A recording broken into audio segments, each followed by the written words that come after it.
Dear students, ఈరోజు మనం మన సిలబస్లో భాగంగా అధ్యయనం చేస్తున్న అంశం నిజాం నవాబులు.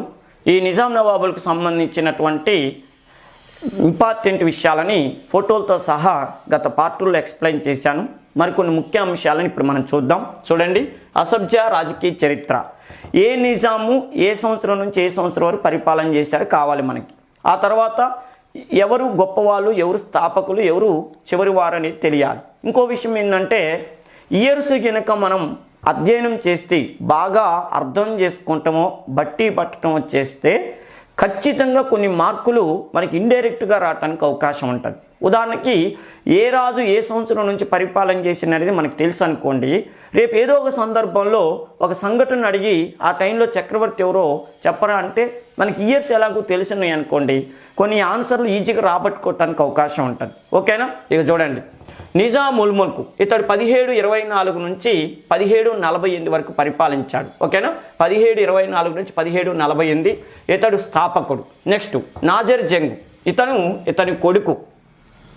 ఇతడు 1748 నుంచి 1750 వరకు పరిపాలించాడు. తర్వాత ముజఫర్ జంగ్, ఇతడు మనవడు. ముజఫర్ జంగ్ ఖైరునీషా అని మన నిజాంకి ఒక బిడ్డ ఉంది, ఆ బిడ్డ కొడుకేనా, అర్థమైనా మనవడే ఇతడు. ముజఫర్ జంగు 1750 నుంచి 51 వరకు పరిపాలించాడు. సలాబత్తు జంగు మన నిజాంకి ఇంకో కొడుకు. ఇతడు 1751 నుంచి 1761 వరకు పరిపాలించాడు. నిజాం అలీ ఖాన్, నిజాం ఉల్ ముల్క్కి నిజాం అలీ ఖాన్ కూడా కొడుకు. ఇతడు 1761 నుంచి 1803 వరకు పరిపాలించాడు. నెక్స్ట్ నిజాం అలీ ఖాన్ కొడుకు సికిందర్ జా, ఇతడు 1803 నుంచి 1829 వరకు పరిపాలించాడు. ఈయన కొడుకు నాసిరుద్దౌలా 1829 నుంచి 1857 వరకు పరిపాలించాడు. ఈయన కొడుకు అఫ్జలుద్దౌలా 1857 నుంచి 1869 వరకు పరిపాలించాడు. ఇతని కొడుకు మీర్ మహబూబ్ అలీ ఖాన్ 1869 నుంచి 1911 వరకు పరిపాలించాడు. ఇతని కొడుకు మీర్ ఉస్మాన్ అలీ ఖాన్ 1911 నుంచి 1945 సెప్టెంబర్ 17వ తారీఖు వరకు పరిపాలించాడు. ఓకే కదా?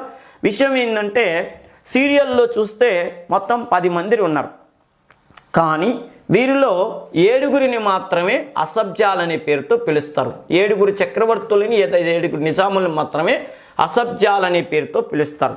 అసలు అసబ్జా అనేది ఒక బిరుదా, ఒక వ్యక్తి పేరా అంటే, ఆ రోజుల్లో టర్కీ చక్రవర్తిగా ఎవరైతే ఉంటారో ఆ టర్కీ చక్రవర్తిని ఖలీఫా అనేవాళ్ళు. ఇస్లాం మతస్థులకి ప్రధానమైన వ్యక్తి ఒక ఆయన ఉంటాడు, ఆయన్ని ఖలీఫా అంటారు. అదే క్రిస్టియానిటీ వాళ్ళకైతే పోప్ ఉంటాడు. అర్థమైందా? ఇస్లాం మతం, ప్రపంచంలో ఇస్లాం మత కంట్రీస్ అన్నిటికీ ఒక హెడ్ ఉంటాడు, ఆయన్ని ఖలీఫా అంటారు. ఆ ఖలీఫా దగ్గర ఒక గొప్ప సేనా నాయకుడు ఉండేవాడు. ఆయన్ని ఆ రోజుల్లో అసబ్జా అనేటటువంటి పేరుతో పిలిచేవాళ్ళు, అసామాన్యుడిగా పిలిచేవాళ్ళు. మరి ఆయన పేరే అసబ్జానా, ఆయన బిరుదా కానీ ఖలీఫా దగ్గర ఉండే సేనా నాయకుడు. మగధీరా సినిమాలో కాజల్ అగర్వాల్ పక్కన కాలభైరవ ఉన్నట్టు ఈ ఖలీఫా దగ్గర ఉండేటటువంటి వ్యక్తిని అసబ్జా అనే పేరుతో పిలిచేవాళ్ళు. ఆయనంటే ఆ రోజుల్లో మీలాంటి యంగ్ డైనమిక్లు అందరూ ఏమనుకునే వాళ్ళంటే, ఒక్కసారనే ఆయన పేరు మీద నన్ను పోల్చితే బాగు, నా జన్మ చరితార్థం అయింది అనుకునేవాళ్ళు. అర్థమైందా? ఎవరన్నా బాగా నచ్చారనుకోండి, అరే నిన్ను చూస్తుంటే సేమ్ అసబ్జా ఉన్నట్టే ఉన్నవరా అంటే ఇంకోడ నైట్ అన్నం కూడా తిన్నానమాట. అట్లా ఒక గొప్ప వ్యక్తిగా భావించబడ్డ, యుద్ధ వీరుడిగా భావించబడ్డ వ్యక్తి అనమాట అసబ్జా. ఖలీఫా పక్కన ఉండేవాడు. అందుకని ఇప్పుడు ఆ రోజుల్లో ఖలీఫా పక్కన ఉన్నటువంటి వ్యక్తిని ఆ అసబ్జా అంటారు కదా. ఇంకెవడన్నా నచ్చితే నువ్వు సేమ్ అసబ్జాలాగా ఉన్నవరా అని అని వాళ్ళందరూ. ఉదాహరణకి నిన్ను చూస్తుంటే మహేష్ బాబు లాగా ఉంటావు, నిన్ను చూస్తుంటే ప్రభాస్ లాగా, జూనియర్ ఎన్టీఆర్, పవన్ కళ్యాణ్ అన్నట్టుగా. అర్థమైందా? ఆ రోజుల్లో నిన్ను చూస్తుంటే అసబ్జాలాగా ఉన్నవబ్బా అంటే వాడికి నిద్రపోయేవాడు కాదనమాట. ఇప్పుడు ఈ టాపిక్ ఎందుకు చెప్తున్నానంటే, మొఘలు చక్రవర్తులలో ఒకటో మహమ్మద్ షా అనే చక్రవర్తి ఈ నిజాం ఉల్ ముల్క్ని ఒకరోజు అన్నాడు, బా నిన్ను చూస్తుంటే అసబ్జా ఉన్నట్టే ఉన్నవబ్బా అన్నాడు. పోండి సార్ భలే ఉన్నావంటే, నిజం అబ్బా సేమ్ అలాగే ఉన్నావు చెప్పంటే ఇక చూస్తూ ఆయన పరవశించిపోయాడు. నన్ను అసబ్జా అన్నవా మళ్ళీ ఒకసారి అన్నవా ప్లీజ్ అన్నట్టుగా అనుకున్నాను అనమాట. ఆ దెబ్బతో ఇక అప్పటి నుంచి అసబ్జా ఇప్పుడు ఇంకా ఆయన దగ్గర ఉద్యోగం చేస్తున్నప్పుడు ఏనాడు నిజాముల్ ముల్క్ అని పిలిచేవాళ్ళు కాదు. అసబ్జా అనగానే ఈయన చాలా పరవశం చెందేవాడు, వాళ్ళకు కూడా పోనీలు మన భోగినంత చాలా మన దగ్గర అంకిత భావంతో పనిచేస్తుంది అనుకునేవాళ్ళు.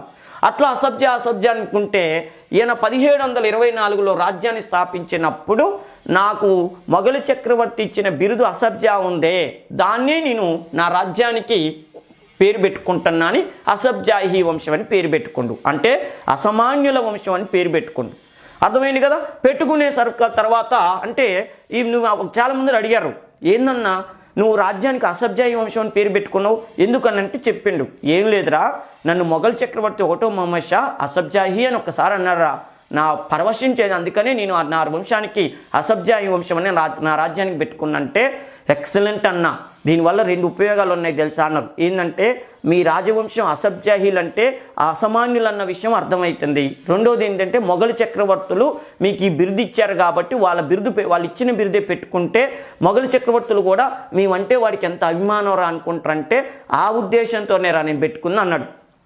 మొత్తానికైతే అలా పెట్టుకున్నాడు. తర్వాత విషయం ఏంటంటే నాజర్ జంగు, ముజఫర్ జంగు, సలాబతు జంగు కాలంలో కూడా వీళ్ళు కూడా ఆయన పెట్టుకున్నట్టే అసబ్జా అని పెట్టుకుందాం అనుకుంటే మొఘల్ చక్రవర్తులు గోబలే గుద్దుతున్నారు. మరి ఈయనకు అవకాశం ఇచ్చారు, మరి మాకెందుకు ఇరంటే మీరు అతి తక్కువ కాలం పరిపాలన చేశారు ఒకటి. రెండో విషయం ఏంటంటే మీరు తోలుబొమ్మల్లాగా కీలుబొమ్మల్లాగా ఫ్రెంచ్ ఇంగ్లీష్ వాళ్ళ మధ్య కర్ణాటక యుద్ధాలు జరుగుతున్నప్పుడు ఆ కర్ణాటక యుద్ధాల్లో బకరాగాల్లాగా ఉన్నారు, తోలుబొమ్మల్లాగా ఉన్నారు. అర్థమైనా వాళ్ళు ఆడినట్టు ఆడారు, పాడినట్టు పాడారు, ఆడ కూర్చోంటే ఆడ కూర్చున్నారు. అసామాన్యుడు అంటే ఏందిరా, అసామాన్యుడు అంటే అసబ్జా అంటే ఏంది అర్థం, అసామాన్యుడు వాడికి మించినోడు ఎవరు లేరు అన్నట్టు ఉండాలా. మీరు నిద్రమొక్కాలు రా, మీకు అసబ్జా అని బిరుదిస్తే అర్థమైందా, 5 అడుగులు కూడా లేనోడి కంట ఎస్ఐ పోస్ట్ ఇస్తే ఏమైద్ది, అట్నే ఉంటుంది ఇప్పుడు పరిస్థితి. నీకు అవకాశం ఇస్తే మీకు అసబ్జా అనే పేరు ఇస్తే పరుగు పోద్ది, మా పరుగు పోద్ది అని చెప్పి బిడ్డ అసబ్జా అనే బిరుదు మాత్రం మీరు పెట్టుకోవద్దన్నారు. ఏందన్నా అలాంటంటే నోరు ముయ్యండి అన్నారు. మరి మాకు ఏ బిరుదులు ఇరా అంటే దక్కన్ సుబేదార్ అని పిలుచుకోండి అంతే. దక్కన్ ప్రాంతానికి మేము మొఘల్ చక్రవర్తుల తరపున సుబేదార్లని పిలుచుకోండి అంతేగాని అసబ్జా అనే పేరు కనుక వాడితే ఇంటికి వచ్చి తంతామన్నారు మొఘల్ చక్రవర్తులు. సరే అని చెప్పి పాప వాళ్ళు ముగ్గురు పెట్టుకోలేదు. అందుకని చూడండి ఈయన తర్వాత ఇంకా అసబ్జా అనే వాళ్ళు వీళ్ళు ముగ్గురు పెట్టుకోలేదు. తర్వాత నిజాం అలీ ఖాన్ కాలం నాటికి మొఘలు చక్రవర్తులు అసబ్జా బిరుదెత్తారేమో నేను చాలా రోజుల నుంచి ఎదురు చూస్తాడు. ఎందుకంటే నేను దమ్మున్నోడిని, మొత్తానికైతే మంచి పొజిషన్లో పెట్టాను రాజ్యాన్ని, మరి వాళ్ళు నాకు బిరుదు ఇస్తారా నేనే అడుక్కోనా అని ఆలోచిస్తున్నప్పటికీ అసలు మొఘలు చక్రవర్తికి ఉన్న పవర్స్ బ్రిటిష్ వాళ్ళు తీసేశారు. ఎలా అంటే ఈయన పరిపాలన చేస్తున్నప్పుడే చూడండి 1764 సంవత్సరం అక్టోబరు 22వ తారీఖు నాడు బక్సార్ యుద్ధం జరిగింది. బాక్సార్ యుద్ధం అంటారుగా, ఆ యుద్ధం జరిగింది. ఆ యుద్ధంలో అప్పటి మొఘలు చక్రవర్తి అయిన రెండవ షాలం అనేటటువంటి చక్రవర్తి ఘోరంగా ఓడిపోయి మొఘలు చక్రవర్తి ఓడిపోయి బ్రిటిష్ వాళ్ళ దగ్గర పెన్షన్ తీసుకునే పరిస్థితి వచ్చింది ఈ మొఘల్ చక్రవర్తికి. అంటే బ్రిటిష్ వాళ్ళు ఏనే ఆడ కూర్చునేటట్టు తయారైంది, ఓడిపోయింది కదా ఘోరంగా. అప్పుడు ఈయనకే గతి లేదు, ఈయనకే దిక్కు దివాణం లేకుండా ఉండు. ఈయన మనం నిజాం నవాబుల్ని అసబ్జా అనే బిరుదెట్టిస్తాడు, ఈయటానికి వీల్లేదు కదా. అందుకని అప్పుడు బ్రిటిష్ వాళ్ళతో ఈయన క్లోజ్గా ఉంటాడు. ఎందుకంటే మీకు తెలుసు సైన్య సహకార ఒప్పందం మీద సంతకం చేసిన మొట్టమొదటి భారతీయ పరిపాలకుడు అంటే ఏనే అంటాం కదా. అందుకని చూడండి ఎమ్మటి ఆయనకి బ్రిటిష్ వాళ్ళు చెప్పారు, వాళ్ళు ఎవడు నీకు అసబ్జా అనే బిరుదేరు నువ్వే పెట్టుకో అన్నాడు. అదేంటి వాళ్ళు ఇవ్వకుండానే పెట్టుకోనా అంటే పెట్టుకోరా స్వామి అని చెప్తే అప్పటి నుంచి ఆయన సెకండ్ అసబ్జా అని పేరు పెట్టుకోండు. సెకండ్ అసబ్జా అని పేరు పెట్టుకోండు. మొత్తానికి ఆయన 1750 చూడండి 1761 నుంచి 1803 వరకు. ఇక తర్వాత వచ్చిన వాళ్ళంతా వాళ్ళే అసబ్జాలని పేరు పెట్టుకున్నారు. అందుకని చూడండి ఇలా ముగ్గురిని తీసేస్తే 7 అసబ్జాలు అవుతారు. 1 2 3 4 5 6 7. అందుకని అసబ్జా పరిపాలకులు ఎంతమంది అంటే 7 అని చెప్పాలి. కాన్సెప్ట్ అర్థమైంది కదా. ఇది అసలు విషయం, అందులో ఉన్నటువంటి విషయం. రేపు ఎగ్జామ్లో ఎలా అడగొచ్చు అంటే ఈ క్రింది వారిలో అసబ్జా కాని వాళ్ళు ఎవరు, అయిన వాళ్ళు ఎవరు, కాని వాళ్ళు ఎవరు, అయిన వాళ్ళు ఎవరు అని అడగడు. ఏమంటాడు, ఈయనిస్తాడు ఇళ్లలో ఎవడో ఒకడిచ్చి ఈ క్రింది వారిలో భిన్నమైన వ్యక్తి ఎవరు అంటాడు. అంటే ఇలా ముగ్గురు ఇచ్చి ఇళ్లలో ఎవరో ఒకరిని ఇస్తే ఓహో ఇలా అసబ్జా ఎవరో కనుక్కోమంటాడు రా అంటాడు. ఒక్కోసారి ఇలా ముగ్గురు ఇస్తాడు, ఎవరో ఇలా ముగ్గురిని ఇచ్చి అసబ్జాలైన వాళ్ళ పేర్లు ఇచ్చి ఒకటి డిఫరెంట్ పేరు ఇస్తాడు, ఇచ్చి భిన్నమైన వాడు ఎవరో తెలుసుకొని అంటాడు. అంటే మీకు తెలియాల్సిన విషయం ఏంటంటే అసబ్జాలు ఎవరు, అసబ్జాలు కాని వాళ్ళు ఎవరు. అని తెలుసుకున్నారనుకో, ఉదాహరణకి ఈయన పేరు ఇచ్చారనుకోండి, ఈయన అసబ్జా అవుతాడు. అదేవిధంగా ఇలా ముగ్గురు పేర్లు ఇచ్చారు, ఈయన ఒక్కరి పేరు ఇచ్చిండు, కానీ వాడు ఎవరో తెలిస్తే భిన్నమైన వాడు ఎవరో తెలుస్తుంది. జుట్టు ఉంటే కొప్పు ఏదైనా వేసుకోవచ్చు అన్నట్టు ముందు సబ్జెక్ట్ ఉంటే ఏ రకంగా తెచ్చుకోవచ్చు. నెక్స్ట్ చూడండి, ఫస్ట్ వాడు, ఇకపోతే వీళ్ళు ముగ్గురు అసబ్జాలు కాదు. వీళ్ళ కాలంలోనే కర్ణాటక యుద్ధాలు జరిగినాయి. ముఖ్యంగా సలాబజ్జం కాలంలోనే మన ఆంధ్రదేశం లేదా తెలుగు ప్రాంతాల్లో బొబ్బిలి యుద్ధం జరిగింది, చందుర్తి యుద్ధం జరిగింది. ఓకేనా, ఎన్నో యుద్ధాలు జరిగినాయి ఈయన కాలంలో. మూడో కర్ణాటక యుద్ధం జరిగింది. నెక్స్ట్ నిజాం అలీ ఖాన్. నిజాం అలీ ఖాన్కు ఉన్న ప్రత్యేకత ఏంటంటే హైదరాబాదు రాజ్యంలో నిజాములను అధికారికంగా నిజాములను పిలవటం ఎంతోనే స్టార్ట్ అయింది. అర్థమైందిగా, నిజాములను అధికారికంగా నిజాములను పిలవటం. అదేవిధంగా రాజధానిని, ఇప్పుడు వీళ్ళందరి కాలంలో రాజధాని ఎక్కడుండేది? ఔరంగాబాదులో ఉండేది. వీళ్ళందరి కాలంలో రాజధాని ఔరంగాబాదులో ఉండేది. మన నిజాం అలీ ఖాన్ కాలం నుంచి రాజధాని ఎక్కడికి వచ్చింది? హైదరాబాదుకు వచ్చింది. ఓకేనా, హైదరాబాదుకి రాజధాని వచ్చింది. మొత్తానికి నిజాం అలీ ఖాన్ కాలంలో హైదరాబాదుకి రాజధాని వచ్చింది. ఇది గుర్తుపెట్టుకోండి. నెక్స్ట్ చూడండి, సికిందర్ జా. ఇతడు మళ్ళీ అంత తర్వాత చెప్పుకుందాం, మీకు హైలైట్స్ వరకే. సికిందర్ జా అంటే ఇతని పేరు మీద సికింద్రాబాద్ అనే నగరం ఏర్పడింది. అదేవిధంగా నిజాం నవాబుల్లో నిరక్షరాస్యుడు, తన పేరు కూడా తాను రాసుకోలేని గొప్ప వ్యక్తి అనమాట సికిందర్ జా. ఓకేనా, ఇతన్ని బ్రిటిష్ వాళ్ళు అయితే ఫుట్బాల్ ఆడుకున్నారు, చదువు రాదు కాబట్టి పాపం ఒక బఫూన్ లాగా చేసి ఆడిచ్చారు ఒక ఆట. నెక్స్ట్ నాసిరుద్దౌలా, ఈయనను కూడా చిత్రహింసలు పెట్టారు బ్రిటిష్ వాళ్ళు. ఈయన కాలంలోనే హైదరాబాదు రాజ్యంలో వహబీ ఉద్యమం అని చెప్పి పెద్ద ఉద్యమం వచ్చింది, మత ఉద్యమం బ్రిటిష్ వాళ్ళకు వ్యతిరేకంగా. నెక్స్ట్ అఫ్జలుద్దౌలా, ఈయన 1850 సిపాయిల తిరుగుబాటు జరుగుతున్నప్పుడు హైదరాబాదు చక్రవర్తిగా ఉన్నాడు. ఇతనికి బ్రిటిష్ వాళ్ళు సహాయం చేశారు, ఇతను బ్రిటిష్ వాళ్ళకి సహాయం చేసిండు. అందువల్లనే 1850 సిపాయిల తిరుగుబాటులో బ్రిటిష్ వాళ్ళు ఘన విజయం సాధించారు. హైదరాబాదులో తుర్రేబాజ్ ఖాను, మౌలవి అల్లావుద్దీను, అదేవిధంగా హైదరాబాద్ సంస్థానంలో ఆదిలాబాద్ జిల్లాలో నిర్మల్ ఏరియాలో రామ్జీ గోండు, వెంకటప్ప నాయకు, వీళ్ళందరూ తిరుగుబాటు అణచివేసింది అనే. అదేవిధంగా మన ఆంధ్ర ప్రాంతంలో దండసేనుడు, కోరుకొండ సుబ్బారెడ్డి, పీర్ మహమ్మదు, వీళ్ళ తిరుగుబాటు కూడా అణచివేయటానికి సహకారం చేసినటువంటి మొఘల్ చక్రవర్తి అంటే అఫ్జలుద్దౌలా. నెక్స్ట్ చూడండి, మీర్ మహబూబ్ అలీ ఖాన్ 3 సంవత్సరాల వయసులో చక్రవర్తి అయ్యాడు. ఓకే కదా, 3 సంవత్సరాల వయసులో చక్రవర్తి అయ్యాడు. నిజాం నవాబుల్లో రంగేలీ రాజాని ఎవరినంటారంటే మీర్ మహబూబ్ అలీ ఖాన్ని పిలుస్తారు. ఓకేనా, ఇతని కాలంలోనే 2 అద్భుతమైన ఉద్యమాలు హైదరాబాద్ సంస్థానాలు వచ్చినాయి. ఒకటి ముల్కీ ఉద్యమం, రెండోది చాందా రైల్వే సంఘటన. చాందా రైల్వే ఉద్యమం చెప్పి చాందా అనే ప్రాంతానికి రైళ్లు వేస్తున్నప్పుడు, రైల్వే ట్రాక్ వేస్తున్నప్పుడు ప్రజల డబ్బుతో రైల్వే ట్రాక్ పారిశ్రామికవేత్తలకు వేయొద్దు. పారిశ్రామికవేత్తలకు రైల్వే ట్రాక్ వేసుకోవాలనుకుంటే వాళ్ళ సొంత డబ్బులతో వేసుకుంటారు, ప్రజల డబ్బుతో ఎలా చేస్తారని చెప్పి మన హైదరాబాద్ సంస్థానంలో ప్రజా తిరుగుబాటు వచ్చింది. అది తొలి రాజకీయ తిరుగుబాటుగా చెప్పబడ్డది.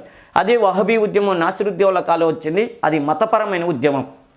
మీర్ మహబూబ్ అలీ ఖాన్ కాలంలో వచ్చింది, అది ఏంటంటే రాజకీయ ఉద్యమం, చాందా రైల్వే ఉద్యమం. అదేవిధంగా ముల్కీ ఉద్యమం కూడా వచ్చింది. నెక్స్ట్ మీర్ ఉస్మాన్ అలీ ఖాన్, ఈ వంశంలో గొప్పవాడు, చివరివాడు, వివాదాలు కొని తెచ్చుకునేవాడు, మొదటి ప్రపంచ యుద్ధం, రెండో ప్రపంచ యుద్ధంలో బ్రిటిష్ వాళ్ళకి సపోర్ట్ ఇచ్చినవాడు, హైదరాబాదుని ఆధునిక యుగంలోకి తీసుకొచ్చి వెళ్ళినటువంటి చక్రవర్తి ఎవరంటే మీర్ ఉస్మాన్ అలీ ఖాన్ అంటారు. ఇతని కాలంలోనే మొదటి ప్రపంచ యుద్ధం, రెండో ప్రపంచ యుద్ధం జరిగింది. అసలు హైదరాబాద్కి ఎన్నో సౌకర్యాలు ఏ కాలంలో వచ్చినాయి, అదంతా మన సందర్భం వచ్చినప్పుడు చెప్పుకుందాం. నిజాముల తర్వాత 1748 నుంచి 1761 వరకు 3 నవాబులు నిజాములు కారు. చూడండి, 1748 నుంచి 1761 వరకు వీళ్ళ 3 నిజాం నవాబులు అనరు. కారణం, వీరికి మొఘల్ చక్రవర్తులు అసబ్జా అనే బిరుదులు ఇవ్వలేదు. ఓకే కదా, ఇట్లా గుర్తుపెట్టుకోండి. నేను ఇది స్టార్ట్ చేసేటప్పుడు ఒక మాట చెప్పాను, మనం చక్రవర్తుల ఏ టైం నుంచి ఏ టైం వరకు పరిపాలన చేశారో తెలుసుకుంటే ఈజీగా కొన్ని బిట్లు ఆన్సర్లు తెచ్చుకోవచ్చు అని. ఎలా అంటే ఉదాహరణ చూడండి, 1908వ సంవత్సరంలో 1908లో మూసీ నదికి వరదలు వచ్చినాయి అంటారు. మూసీ నదికి వరదలు వచ్చినప్పుడు నిజాం ఎవరో తెలిస్తే చూడండి, ఇయర్ 1908వ సంవత్సరంలో మూసీ నదికి వరదలు వచ్చినాయి భారీ ఎత్తున.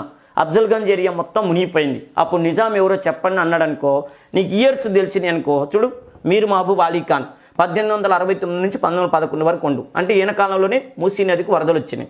ఓకేనా, నెక్స్ట్ విషయం ఏంటంటే ఇంకా సందర్భానుసారంగా, ఉదాహరణకి 1914లో మొదటి ప్రపంచ యుద్ధం వచ్చింది. అప్పుడు నిజాం ఎవరు అంటాడు, 1914లో మొదటి ప్రపంచ యుద్ధం అంటే మీర్ ఉస్మాన్ అలీ ఖాన్. 1911 నుంచి 1948 అంటే ఈయన కాలంలో మొదటి ప్రపంచ యుద్ధం వచ్చింది.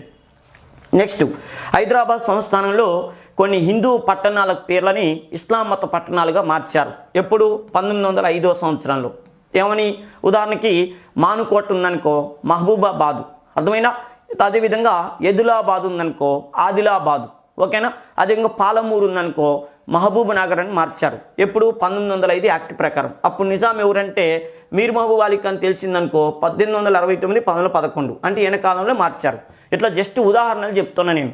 ఇలా మన ప్రతి విషయంలో కూడా ఉదాహరణకి 1763 సంవత్సరంలో రాజధాని హైదరాబాద్కి మార్చారు. హైదరాబాద్కు మార్చినప్పుడు అంటే 1763 అంటే ఈ నిజాం అలీ ఖాన్ 1761లో వచ్చిండు. 1803 అంటే ఈయన కాలంలోనే రాజధాని మార్చారు. ఉదాహరణకి వెల్లెస్లీ తీసుకొచ్చిన 1798లో వచ్చిన సైన్య సహకార ఒప్పందం మీద సంతకం చేసిన నిజాం ఎవరు అంటాడు.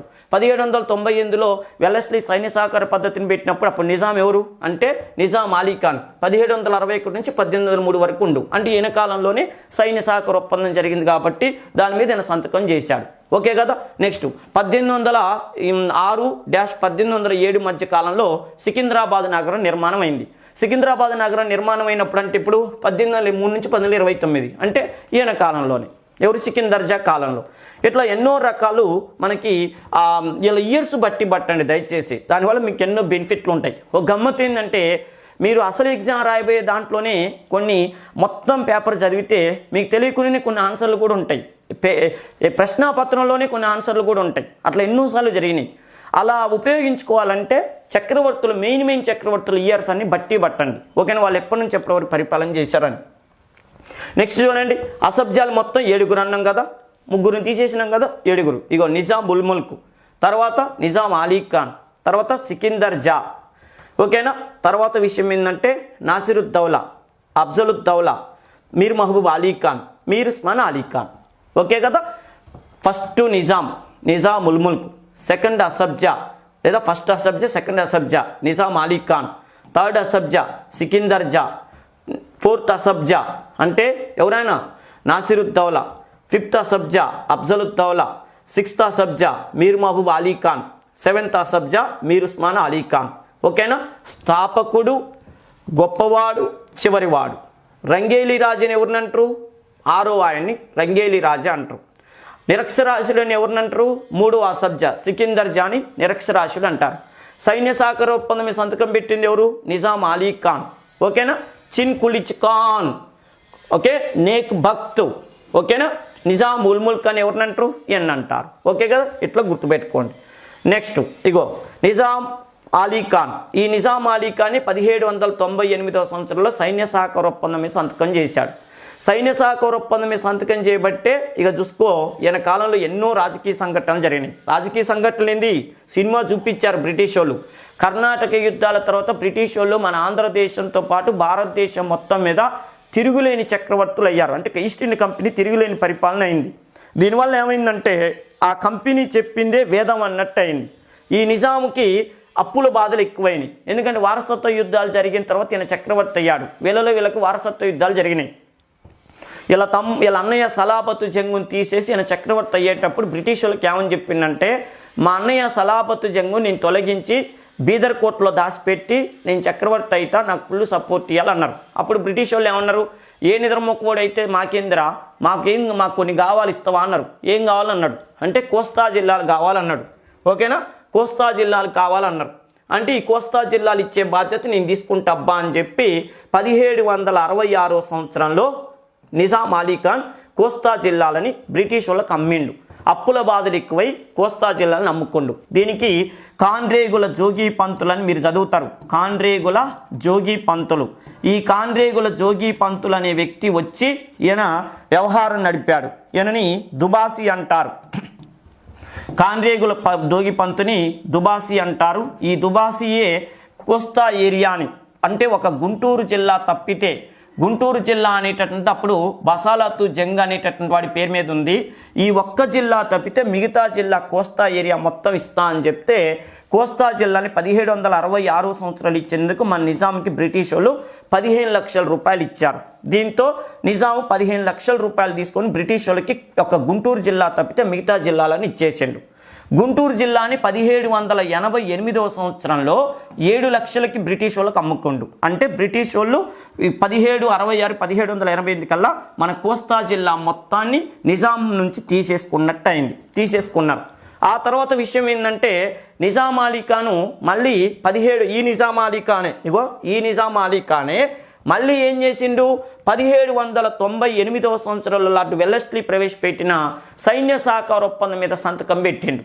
ఆ ఒప్పందం మీద ఎవరైతే సంతకం చేస్తారో ఆ చక్రవర్తి బ్రిటిష్ సైన్యాన్ని తన రాజ్యంలో పెట్టుకోవాలి. బ్రిటిష్ సైన్యాన్ని తన రాజ్యంలో పెట్టుకున్నప్పుడు వాళ్ళ పోషణ కోసం కొంత ల్యాండ్ని బ్రిటిష్ వాళ్ళకి ఇచ్చేయాలి. మరి అప్పుడు బ్రిటిష్ వాళ్ళు ఏం కోరుకున్నారంటే మన రాయలేలిన సీమ రతనాల సీమని కోరుకున్నారు. 4 జిల్లాలను కోరుకున్నారు. వీటికి నిజాం ఏం చేసిండు, నిజాం అలీ ఖాన్ దత్త మండలాలని పేరు పెట్టిండు. దత్త మండలాలని చెప్పి బ్రిటిష్ వాళ్ళకి వదిలేసుకుండు. ఎప్పుడు 1800 సంవత్సరాలు వదిలేసుకుండు. అర్థమైనా 1800 సంవత్సరాలు పోయినాయి.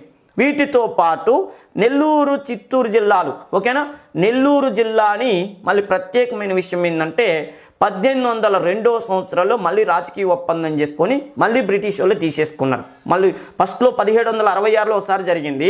మళ్ళీ 1802వ సంవత్సరంలో నెల్లూరు జిల్లాని చిత్తూరు జిల్లాని మళ్ళీ బ్రిటిష్ వాళ్ళు హస్తగతం చేసుకున్నారు. ఇప్పుడు మీరు ఎగ్జామ్ పాయింట్ ఆఫ్లో గుర్తుపెట్టుకోవాల్సింది 1766లో గుంటూరు జిల్లా తప్పితే నెల్లూరు జిల్లా తప్పితే, అంటే నెల్లూరు జిల్లాకు తీసుకొని మళ్ళీ ఇచ్చేసారనుకో, మొత్తానికి ఇది అంతొద్దు అనుకుంటే 1766లో కోస్తా జిల్లాని తీసేసుకున్నారు. ఎక్సెప్ట్ గుంటూరు తప్పితే మిగతా కోస్తా జిల్లాలంతా తీసుకున్నారు. ఎందుకంటే నెల్లూరు చిత్తూరు జిల్లాల కోసం 2 సార్లు రాజకీయ ఒప్పందాలు జరిగినాయి. ఈ రాజకీయ ఒప్పందాలని నాకు గుర్తుండవు సారు, డైరెక్ట్గా చెప్పండి అంటే సోది లేకుండా డైరెక్ట్గా కోస్తా జిల్లాల్లో గుంటూరు జిల్లా తప్పితే మిగతా జిల్లాలని 1766లో నిజాం అలీ ఖాన్ నుంచి, ఓకే, ఈ నిజాం అలీ ఖాన్ నుంచి బ్రిటిష్ ఈస్ట్ ఇండియా కంపెనీ 1766లో కాండ్రేగుల జోగి పంతులని దుబాసి ద్వారా 15 లక్షల రూపాయలకి కొనుక్కుంది. తర్వాత బసాలతు జంగు అధికారం పోయిన తర్వాత వాళ్ళ అన్నయ్యకి వీలునామా రాసిచ్చిన వాళ్ళ నాన్న, అది కూడా పోయిన తర్వాత 1788లో 7 లక్షలకి గుంటూరు జిల్లాని కూడా బ్రిటిష్ వాళ్ళకి అమ్ముకుండు మన నిజాం అలీ ఖాన్. తర్వాత సైన్య సహకార ఒప్పందం ప్రకారం 1800 సంవత్సరంలో దత్త మండలాలని బ్రిటిష్ వాళ్ళకి ఇచ్చేసిండు. తర్వాత నెల్లూరు జిల్లాలో మళ్ళీ ఒక ఒప్పందం జరిగింది. ఆ ఒప్పందం ప్రకారం నెల్లూరు చిత్తూరు జిల్లాలని 1802లో. ఇప్పుడు నిద్రపోతున్నా కూడా భవిష్యత్తులో ఇక ఎగ్జామ్ అయిపోయేంత వరకు నిద్రపోతున్న ఇయర్స్ గుర్తుకు రావాలి. ఇది ఎన్నో పాఠాలకి ఇక్కడ మనం సమాధానం చెప్పుకున్న వాళ్ళం అవుతాం, ఓకేనా. 1766, 1788, 1800, 1802. ఇక మరి నిజాంకి మిగిలింది ఏంది, తెలంగాణ మిగిలింది. ఓకే, తెలంగాణ మిగిలింది. అప్పటికే నిజాము మహారాష్ట్రలో కొన్ని జిల్లాలు, కర్ణాటకలో కొన్ని జిల్లాలు అన్నాం. తెలంగాణలో 8 జిల్లాలు, మహారాష్ట్రలో 5 జిల్లాలు, కర్ణాటకలో 3 జిల్లాలు. ఈ 16 జిల్లాలకు మాత్రమే నిజాం పరిమితం అయిపోయాడు. ఓకే కదా, నిజాం పరిమితం అయ్యాడు. ఇక చూడండి, తెలంగాణ, కర్ణాటక, మహారాష్ట్రలో అర్థమైనగా తెలంగాణలో 8 జిల్లాలు, మహారాష్ట్రలో 5 జిల్లాలు, కర్ణాటకలో 3 జిల్లాలకు పరిమితమైండు.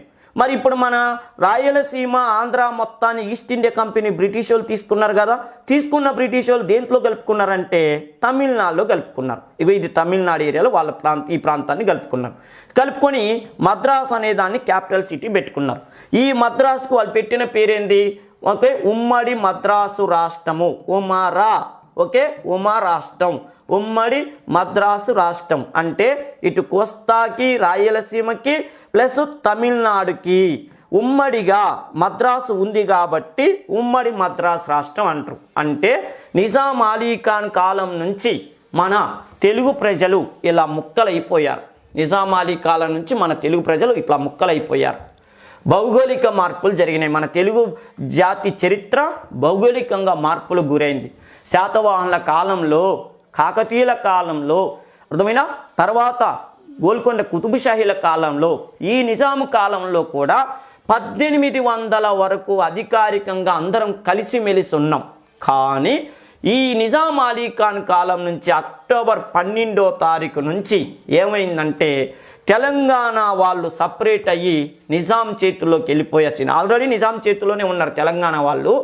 ఈ కోస్తా రాయలసీమకు సంబంధించిన మన తెలుగు ప్రజలను మాత్రం బ్రిటిష్ వాళ్ళు పరిపాలన చేసుకున్నారు. అంటే మన తెలుగు ప్రజలు 1800 సంవత్సరం నుంచి వీళ్ళేమో బ్రిటిష్ చట్టాల్లోకి వెళ్ళిపోయారు, బ్రిటిష్ పార్లమెంటు చట్టాల్లోకి వెళ్ళిపోయారు.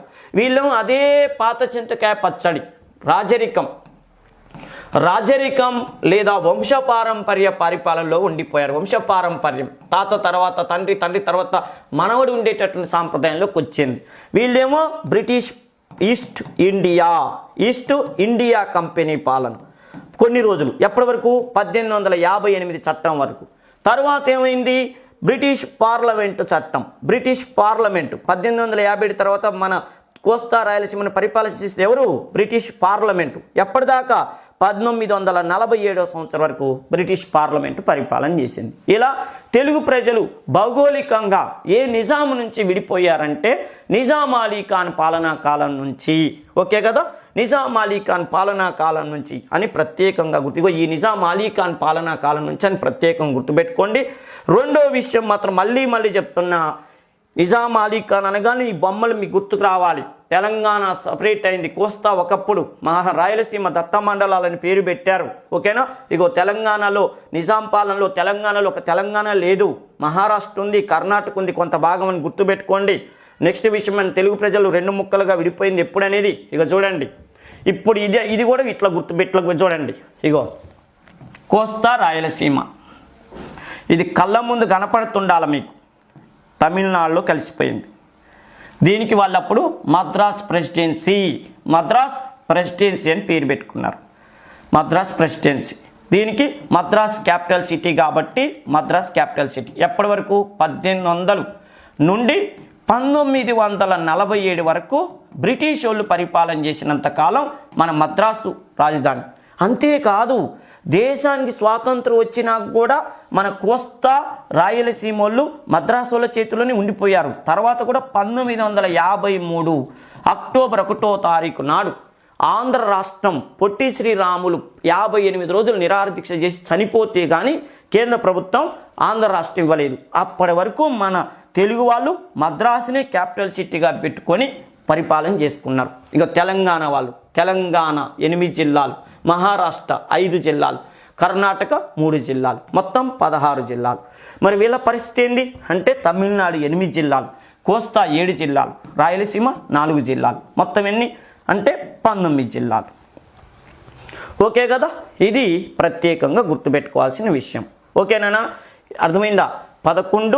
19 జిల్లాలు వీళ్ళు పరిపాలన చేసుకుంటారు.